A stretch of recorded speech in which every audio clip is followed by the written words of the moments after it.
Oke, Time is yours. saya izin share slide ya. Siap.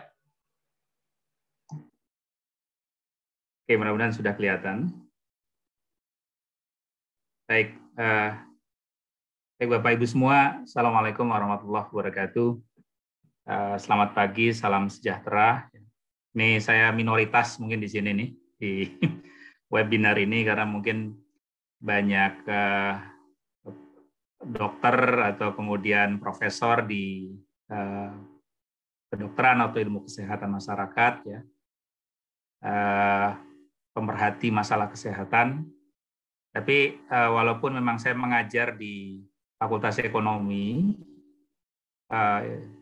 jurusan ilmu ekonomi, riset saya kebetulan juga banyak terkait dengan kesehatan, kemiskinan, kesehatan itu termasuk bidang riset saya, dan sering diajak oleh Prof. Laksono dan Prof. Gufron untuk ikut membimbing mahasiswa S3 di Fakultas Kedokteran. Jadi mungkin sedikit-sedikit nyerempet lah ya apa yang menjadi bidang riset saya, termasuk apa yang kami lakukan di Tim Nasional Percepatan Penanggulangan Kemiskinan ya di bawah Kantor Wapres. Nah, jadi apa yang ingin saya urun rembukan di sini terkait dengan penyempurnaan BPJS ya untuk meningkatkan efektivitas JKN dan meningkatkan kesejahteraan masyarakat. Ini banyak yang kemudian berpijak dari hasil kerja kami ya di TNP 2K maupun riset-riset pribadi saya yang memang fokus kepada upaya meningkatkan kesejahteraan masyarakat miskin yang memang menjadi mandat kami. Dan kalau kita bicara kesejahteraan masyarakat miskin atau masyarakat tidak mampu, tadi pertanyaan Prof. Laksono fundamental sekali ya. Jadi memang harus ada keberpihakan. Dan apakah situasi sekarang cukup adil ya untuk kemudian menunjukkan keberpihakan kepada masyarakat bawah? Saya kira tadi Prof. Laksono datang dengan satu opini bahwa sistemnya masih cukup jauh dari situasi ideal tersebut. Dan to some extent saya kira saya setuju, ya. Dan mungkin nanti ini termasuk yang bisa kita diskusikan. Tapi begitu nanti kemudian kita bicara solusinya, ya. Jadi mungkin Prof. Laksono melihat merubah undang-undang atau kemudian memisahkan pool. Yang saya bukan ahli asuransi di sini, ya. Disclaimer. Tetapi mungkin kita bisa juga melihat atau mencoba solusi-solusi lain. Saya misalnya kemudian di TNP 2K, kami itu juga sekarang mereform subsidi energi. Subsidi energi itu dari mulai BBM, dari mulai listrik, ya kemudian sampai LPG sekarang, yang situasinya sama, ya karena subsidi energi itu di Indonesia di awal-awal dulu, ya karena orang miskinnya banyak, kelompok tidak mampu banyak, itu bentuknya itu adalah subsidi barang. Akhirnya karena bentuknya subsidi barang, otomatis yang punya uang banyak bisa membeli lebih banyak barang tersebut dan akhirnya menikmati subsidi lebih banyak. Jadi situasinya sama nih. Ya, sehingga kemudian kelompok yang lebih kaya menikmati subsidi lebih banyak. Nah, ini yang kemudian makin ke sini ya karena kemiskinannya juga sekarang di bawah 10% walaupun pasca pandemi naik sedikit ke atas 10%, itu kita coba reform ya. Karena memang saya setuju dengan Prof. Laksono bahwa bicara kemudian resource publik ya, memang harus dinikmati oleh semua. Tetapi prinsipnya bahwa yang lebih tidak mampu lah yang harusnya kemudian menerima lebih banyak. Mereka lah yang sebetulnya kemudian harus kita tunjukkan keberpihakan dengan resource publik ini. Nah, mungkin untuk mengawali ini saya ingin mulai dengan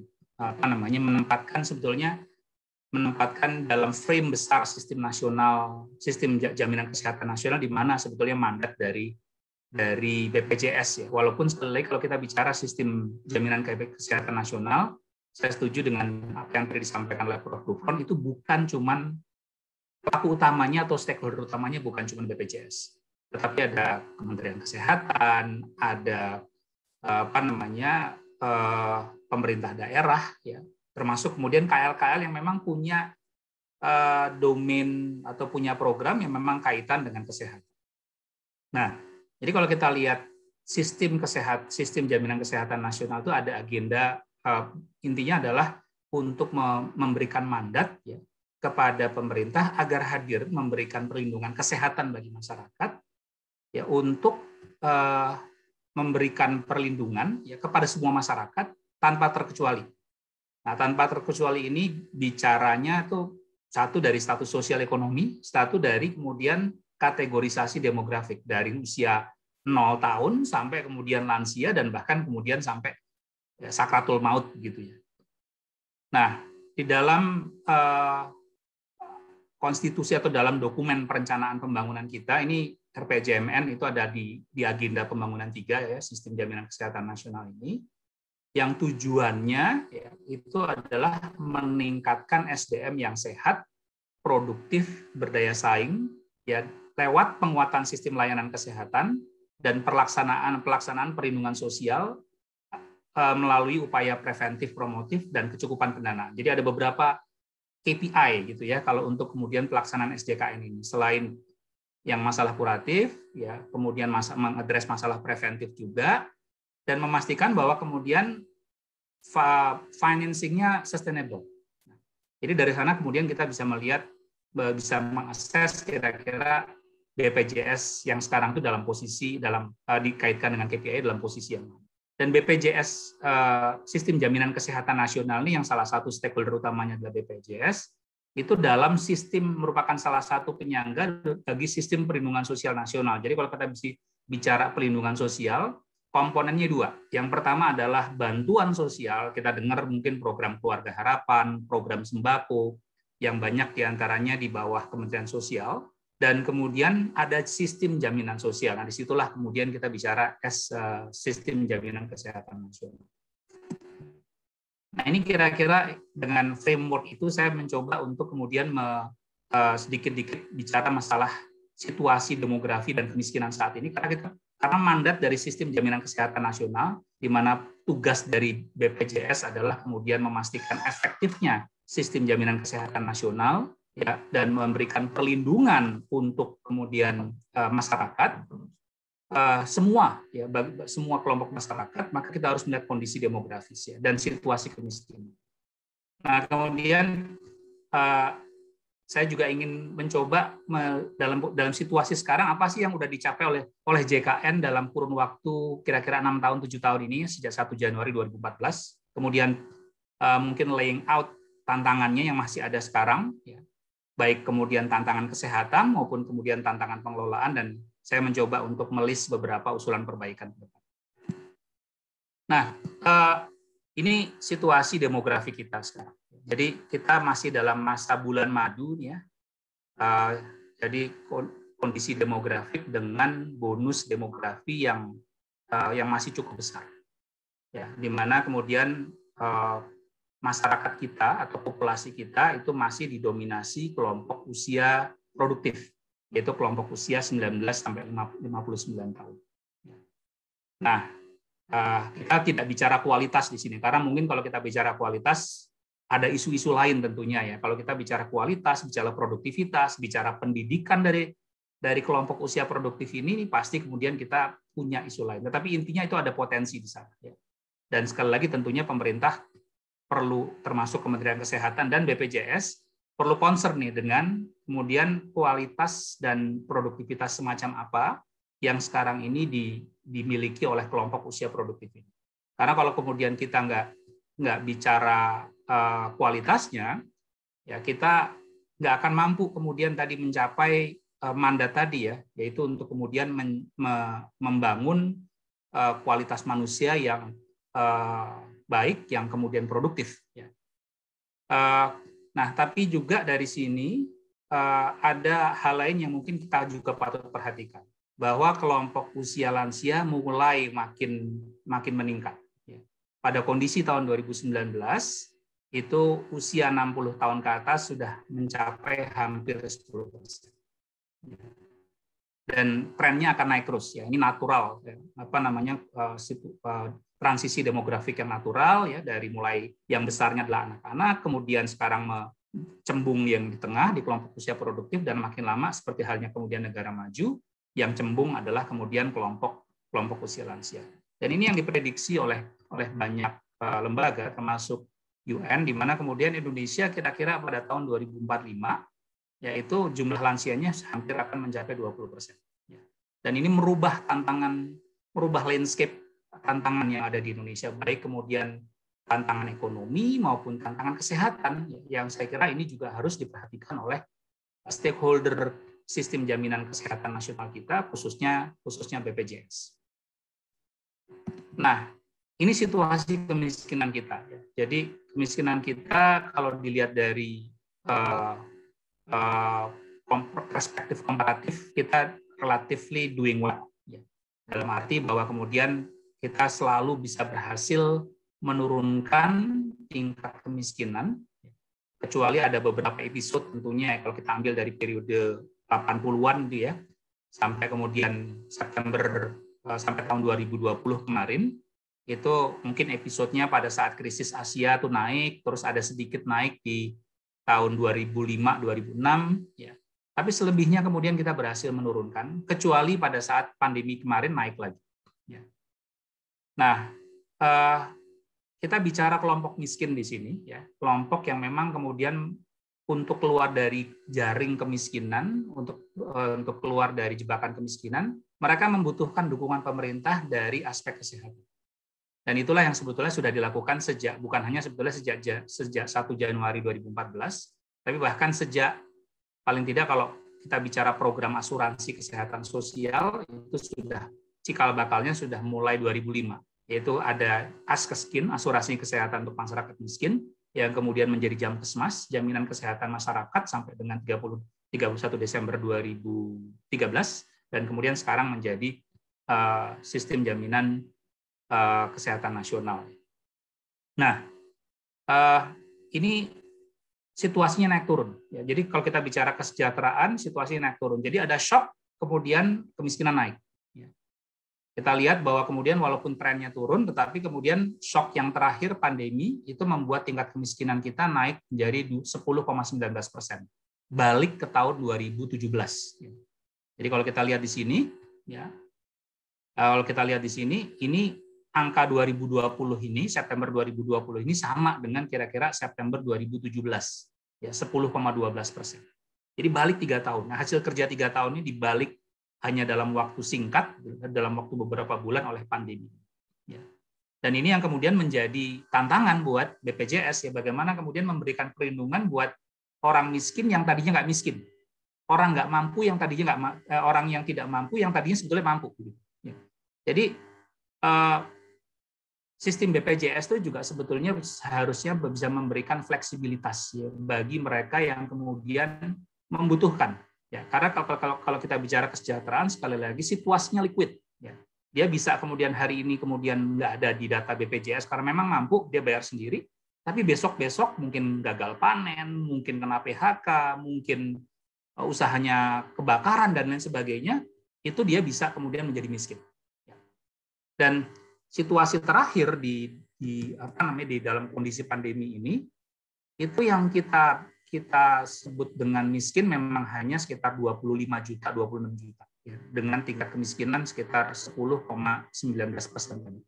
Tapi bicara masyarakat yang nggak mampu, ini juga kita bicara masyarakat yang disebut dengan kelompok rentan. Jadi kelompok rentan ini yang saya gambarkan di sini, ini kalau yang merah garis kemiskinan, tapi kelompok rentan itu adalah mereka yang nggak jauh dari garis kemiskinan. Jadi kalau kemudian ada shock sedikit aja, ya, itu kemudian mereka bisa jatuh di bawah garis kemiskinan. Dan dengan struktur labor market kita yang kemudian 60%, 55-60% itu berada di sektor informal, ya, tanpa kontrak, tanpa benefit asuransi kesehatan, tanpa benefit-benefit lain, mereka bisa kemudian kehilangan pekerjaan kapan saja, kekurangan pendapatan kapan saja, dan kemudian tanpa perlindungan apapun. Petani nggak punya kemudian asuransi pertanian misalnya. Kalau gagal panen selesai sudah. Nah, sehingga kemudian mereka bisa kapan aja tuh jatuh ke bawah garis kemiskinan. Mereka ini yang disebut dengan kelompok rentan. Dan kalau kita lihat ini distribusi pendapatan atau distribusi pengeluaran yang saya peroleh dari data Susenas, ini konsentrasinya sampai di sini. Kira-kira kalau sebelum pandemi sekitar 40%. Makanya kemudian tadi Prof. Gufron bilang orang miskinnya mungkin cuma 25 juta, 30 juta. Tetapi yang kemudian di-cover oleh BPJS sampai 96 juta. Kenapa?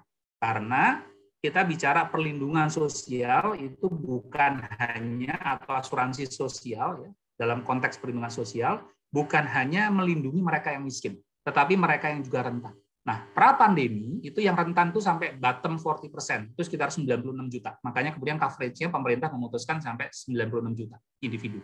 Tetapi setelah ada COVID, ya identifikasi kami bahkan orang-orang yang tidak yang tadinya relatif mampu nih ya, antara sekitar 40% sampai 60% itu tadinya nggak perlu di-cover. Sekarang kemudian setelah pandemi mereka kemudian menjadi kelompok yang perlu juga didukung.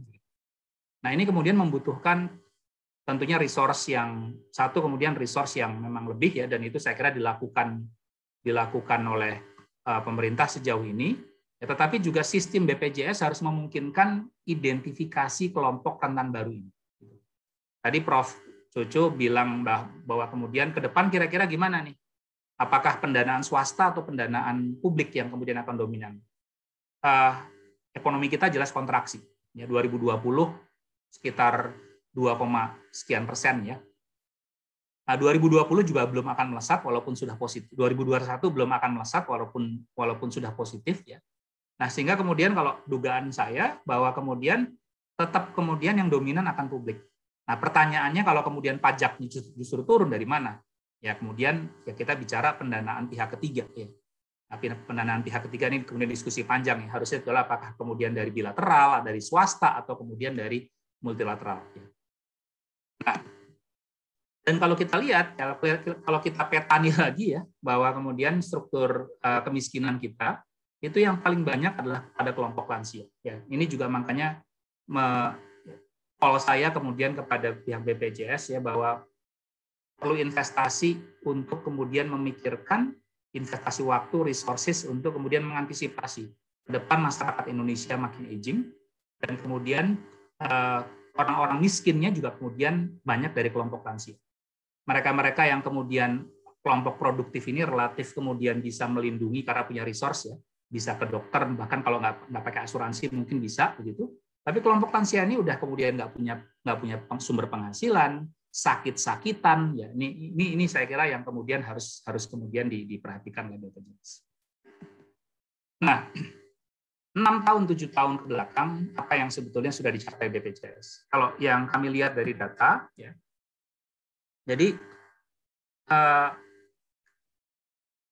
hasil data yang kami analisis ya, Susenas dan lain sebagainya, itu menunjukkan bahwa di tingkat nasional JKN, ya, BPJS dan JKN ini bisa meningkatkan utilisasi rawat jalan dan rawat inap di fasilitas milik pemerintah maupun swasta secara overall. Ya. Jadi kalau kita lihat gambar yang atas yang bawah ini, yang atas kiri dan kanan, ya, ini trennya kemudian naik ya. Ada fluktuasi, tapi kalau kemudian kita bisa lihat kemudian dia kemudian cenderung meningkatkan utilisasi rawat jalan dan rawat inap di fasilitas pemerintah maupun swasta. Nah, tetapi untuk segmen PBI itu kemudian dominannya di fasilitas pelayanan kesehatan milik pemerintah. Dan ini saya kira kaitannya dengan kemudian yang juga saya kira punya implikasi kebijakan penting.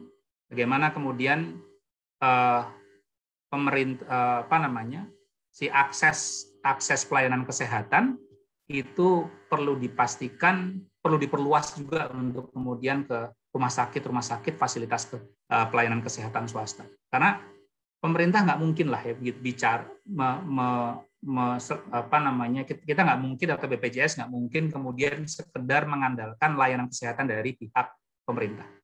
Paling rendah tentunya memang ada puskesmas, tetapi puskesmas jangkauannya seperti apa? Dan nanti saya juga punya data bahwa kemudian masih ada masalah ketersediaan dari tenaga kesehatan seperti dokter, ya, perawat dan lain sebagainya, tenaga lainnya di puskesmas, gitu. Sehingga memang kemudian dukungan dari pihak swasta itu diperlukan. Jadi kalau kita lihat, karena kemudian PBI ini hanya cenderung kepada fasiankes milik pemerintah dan nggak kemudian ke swasta, dan itu bisa karena stigma atau juga bisa karena memang nggak ada kerjasama antara pihak BPJS dengan swasta. Akhirnya kemudian si pemegang PBI ini kemudian cenderung ke rumah sakit swasta yang kemudian ya paling hanya ada di ibu kota kabupaten. Di kecamatan, apalagi di luar Jawa, ya di kecamatan luar Jawa, paling cuma ada puskesmas. Dan kalau kita bicara jarak kecamatan dengan ibu kota kabupaten kota di luar Jawa itu jaraknya jauh-jauh. Ya. Nah, ini yang kemudian memastikan menyebabkan permasalahan akses dari penerima pemegang PBI terhadap pelayanan kesehatan yang diberikan oleh BPJS.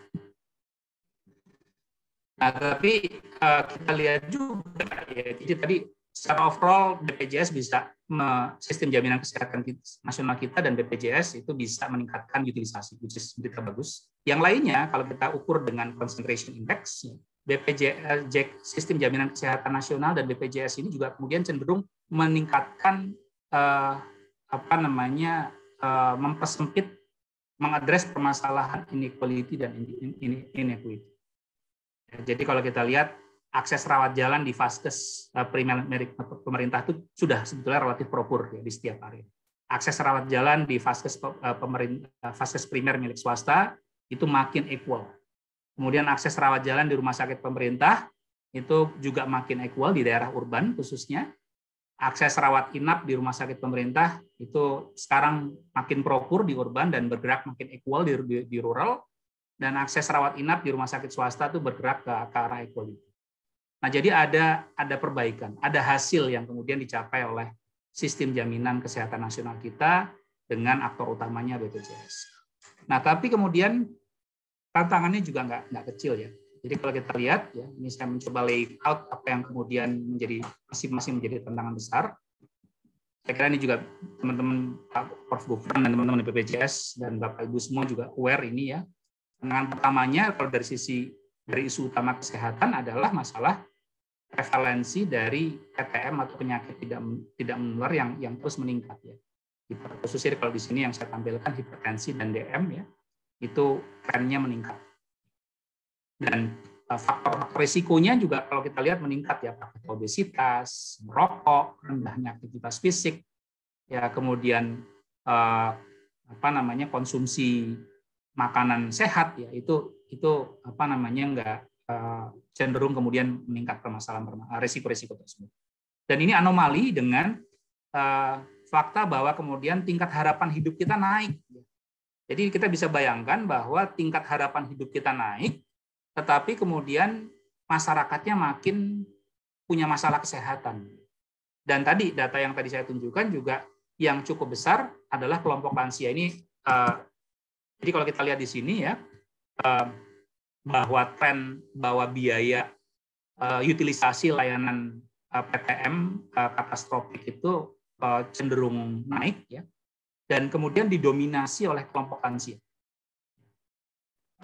Walaupun sekarang ini kemudian juga kelompok produktif yaitu kelompok muda tadi kemudian juga mulai naik ya trennya. Dan peningkatan kategori penyakit katastrofik tadi yang pada kelompok lansia tadi ya itu mengalami peningkatan hingga 57% ya, dengan peningkatan biaya itu mencapai 68%. Jadi kalau kita bicara masalah bicara masalah sustainability dari pendanaan ya, financing dari BPJS, maka kemudian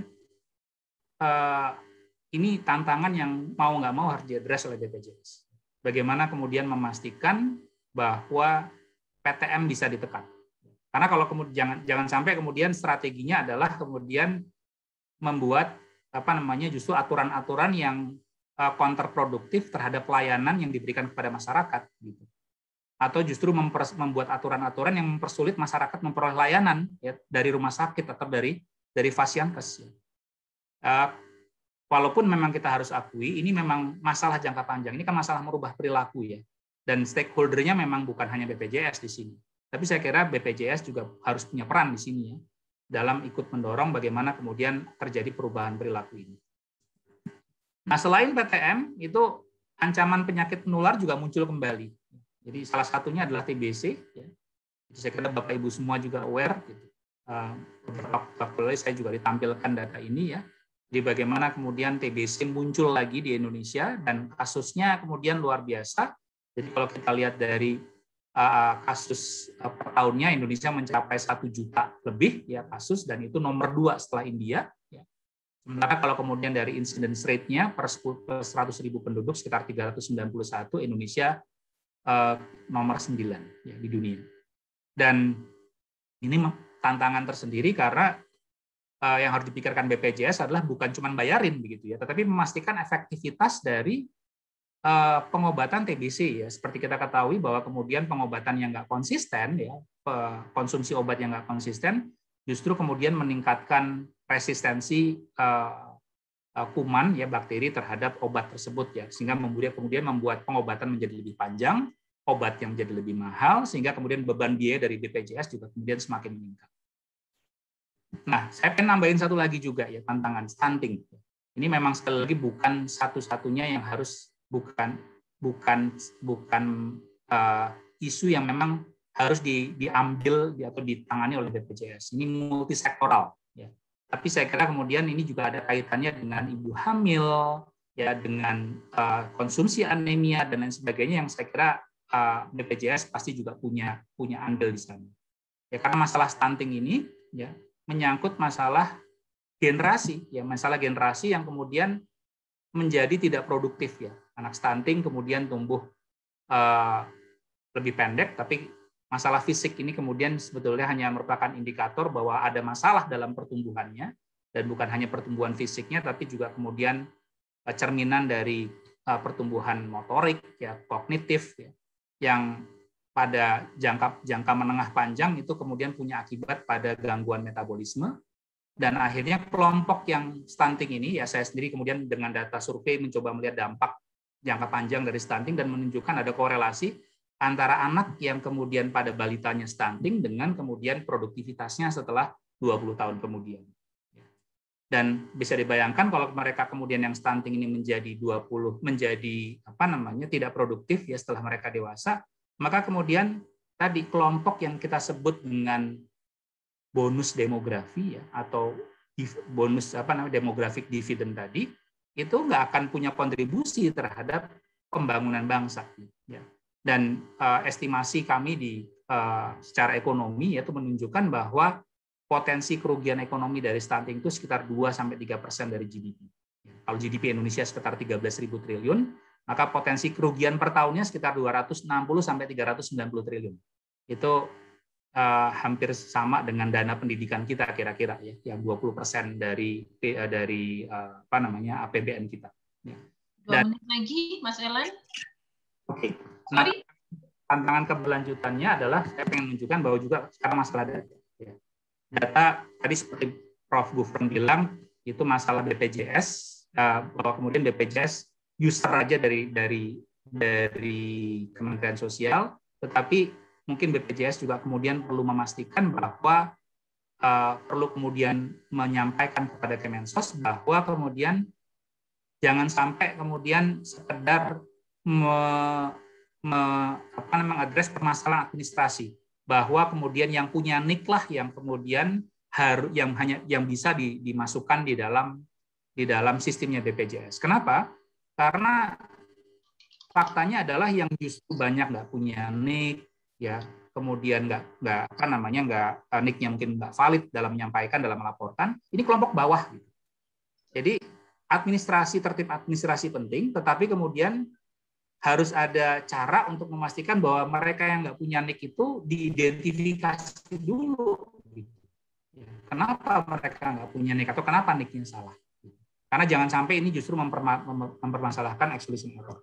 Yang kedua tadi yang disampaikan Prof. Laksono, bahwa kemudian ada ketimpangan akses pada fasilitas kesehatan maupun kemudian tenaga kesehatan. Distribusi dari fasilitas kesehatan dan tenaga kesehatan ini sangat timpang. Dan ini yang kemudian menjelaskan kenapa terjadi bahwa mereka yang ada di Jawa, mereka yang better off, mereka yang mampu, yang justru menikmati, ya lebih menikmati poolnya atau anggarannya dari BPJS ini dibanding kemudian yang ada di dalam PBI, yang sebagian besar ada di, yang sebagiannya kemudian ada di luar Jawa gitu. Mereka punya asuransi, ya, punya punya perlindungan, tapi mereka nggak bisa menggunakan karena jauh atau kemudian karena nggak ada dokternya begitu. Nah, sehingga ini kemudian harus diadres, ya. Nah, saya melihat bahwa ini sebetulnya bisa dilakukan dulu, memastikan bahwa equality akses kemudian dipastikan selesai, sebelum kemudian kita bicara masalah memisahkan pool, ya, antara kemudian poolnya orang kaya dengan poolnya orang miskin atau poolnya. Nah, terakhir saya kira beberapa langkah perbaikan yang saya pikirkan dari identifikasi masalah sebelumnya ini. Pertama, saya melihat bahwa upaya BPJS untuk mendorong efektivitas JKN ini, ya, itu perlu dibarengi dengan upaya mengatasi ketimpangan akses seperti saya katakan tadi, dan juga masalah kualitas layanan kesehatan, karena saya punya riset juga yang terkait dengan ada timpang masalah layanan kesehatan ini, kualitas layanan kesehatan. Dan itu kemudian bisa dilakukan paling nggak jangka pendek, ya, jangka panjang tentunya dengan membangun dan dengan mendistribusikan tenaga kesehatan, tetapi ini perlu waktu kan. Nah, paling nggak yang kemudian bisa dilakukan jangka pendek, memperluas kerjasama, ya, dengan vaskes yang memang belum bekerja sama dengan BPJS. Nah, di sini menurut saya modal utamanya adalah trust, karena saya melihat ada kemudian ketidakpercayaan di dua sisi, dari BPJS-nya kepada rumah sakit, dari rumah sakitnya kepada BPJS. Gitu. Ya. Yang kedua, saya melihat juga pentingnya karena dominan pengeluaran BPJS sekarang itu untuk PTM, ya, penyakit tidak menular, BPJS perlu kemudian juga invest dalam tanda petik untuk ikut mendorong, ya, perubahan perilaku, ya, upaya-upaya prevensi terkait dengan menekan masalah PTM ini, supaya kemudian bisa dalam jangka menengah panjang menekan pengeluaran yang terkait dengan PTM khususnya yang katastrofik. Ketiga, mengingat kondisi demografis Indonesia yang berubah, BPJS perlu antisipasi ke depan apa sih yang perlu dilakukan untuk kemudian mendukung kelompok lansia. Kan penyakit lansia itu kan khas, ya, dan kemudian layanannya juga khas, sehingga saya kira kemudian perlu dipikirkan oleh BPJS. Keempat, kemudian masalah data seperti saya katakan tadi, ya, perlu kemudian tertib administrasi, tetapi juga kemudian memastikan bahwa jangan sampai exclude mereka yang justru paling membutuhkan, karena jangan-jangan yang di-exclude ini karena nggak tertib administrasi, nggak ada NIK dan nggak ada variabel-variabel yang dibutuhkan adalah kelompok miskin. Yang terakhir, nah, saya melihat penting juga, ya, pentingnya peran dari pemerintah daerah. Saya setuju bahwa beberapa daerah mungkin nggak punya uang, tapi ada banyak daerah lain yang sebetulnya mampu, ya, mereka punya sistem jaminan lokal, nggak usah Jamkesdanya mungkin harus integrasi dengan BPJS Kesehatan. Tetapi harus ada kemudian sistem di daerah yang kemudian karena ketidaksempurnaan data melindungi mereka yang tadi yang belum tercakup gitu. Jadi kemudian BPJS nggak kerja sendirian. Ini menurut saya justru meringankan tugas BPJS. Jadi jangan semuanya justru kemudian diintegrasikan di BPJS, ya. Akibatnya kalau kemudian ada yang masih exclude, mereka justru nggak bisa dicakup di dalam perlindungan ini. Mungkin itu Mbak Yandri, mohon maaf kalau kelewat sedikit waktunya. Assalamualaikum warahmatullahi wabarakatuh.